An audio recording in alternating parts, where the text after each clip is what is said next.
Elaine, thanks for coming on the programme.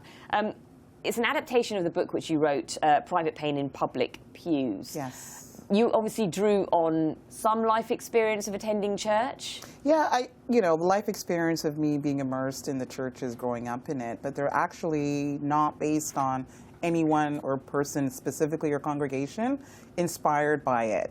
I actually did a PhD in the history of the Black churches over the last 50 years and so forth. So it's kind of a combination of my background in faith and also my academic as well. And what was the kind of findings that you drew on from both your PhD, your doctorate, as well as... Very interesting, because out of migration out of the Caribbean into like hubs like in North America, that churches were actually immigration settlement points where they actually help facilitate, employment or help people through different social issues over time. And was a support system, a mechanism for people who weren't obviously integrated into the country which they'd arrived in. Correct. They were like previously like social services centers as we have it now. Previously, historically, the churches were known to do that, facilitate a lot of the needs of newcomers. So tell me a bit about this particular stage play. Yeah, Melody of Deception is the fourth stage play, and it's part of the series of Private Pain, Public Pews.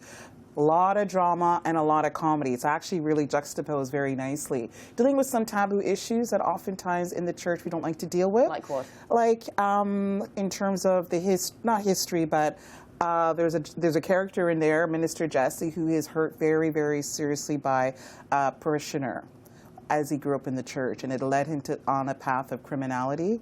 I don't want to say too much on that storyline, but a lot of issues around infidelity or abuse and loneliness, things we don't talk about that we kind of glamorize that everything is okay. And then putting in the humor in there that a lot of people, especially from Afro-Caribbean, can relate to. And in terms of how this story can sort of reflect in a sort of art imitating life. If we look at most recently at, let's say, the Vatican and how much that's had to transform to keep pace with modern day life and acknowledging systematic failures within the church, how important is that? Because often, people within the church don't necessarily want to put their hands up and admit that there have been severe mistakes and apologize to those victims. Sure, and I think that is the first step of change, when you begin to acknowledge that, that not everything is perfect. The image of perfection is not reality. And I think when you begin to talk about that, those who have been hurt or estranged from these institutions can find that inner healing they need. And I think through theater and comedy and drama, it really can bring out these issues and that people can really connect with it as they love the institution of the church. So it centres around a couple, and as I understand it, the husband is charged with bringing back the choir. Yes. But the bishop isn't happy. Why not? Not happy. There's something, the bishop just, at the very beginning, one look at this guy, the guy walks in with dirty shoes, and he's like, you know what? Any man that comes to church with dirty shoes, I don't trust him. And he uses that little analogy. Wow. And in the end, he's so right? But it's hilarious. The bishop he will just not entertain him at all.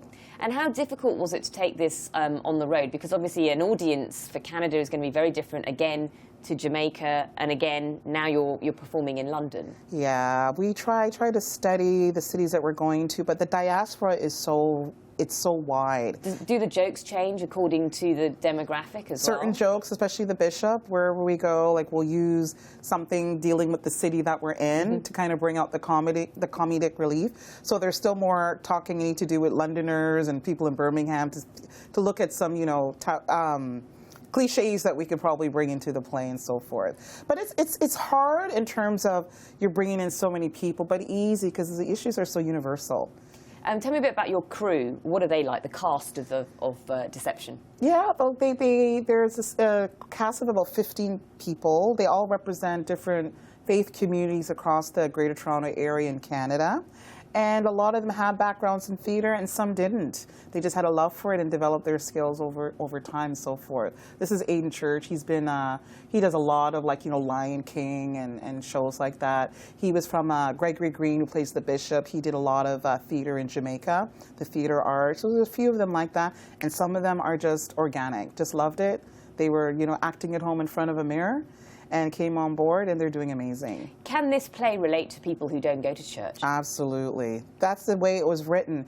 It's just written as a storyline, and juxtaposed also with gospel music. You find gospel music, most people love it. The traditional hymns that people will have remembered maybe sometime. When they come, it really is an experience. Was that an imperative for the actors to be able to sing live? Certain actors, but not all of them. There's about 4 roles, where they do sing. They sing professionally, and we kind of incorporate that within the script. So not everyone, but some. And where is this play performing within London? So London, we're going to be at the Broadway Theatre on Saturday, May 16th and 17th. It's a Broadway Theatre, South London. And we're also going to be in Birmingham as well on the Friday at the Church of God of Prophecy. So we're doing 3 shows here, really excited, and we want everyone to know Melody Deception, this is a show to see. Okay, Elaine, thanks so much for coming in. Thank you. It's great to speak to you. Thank you.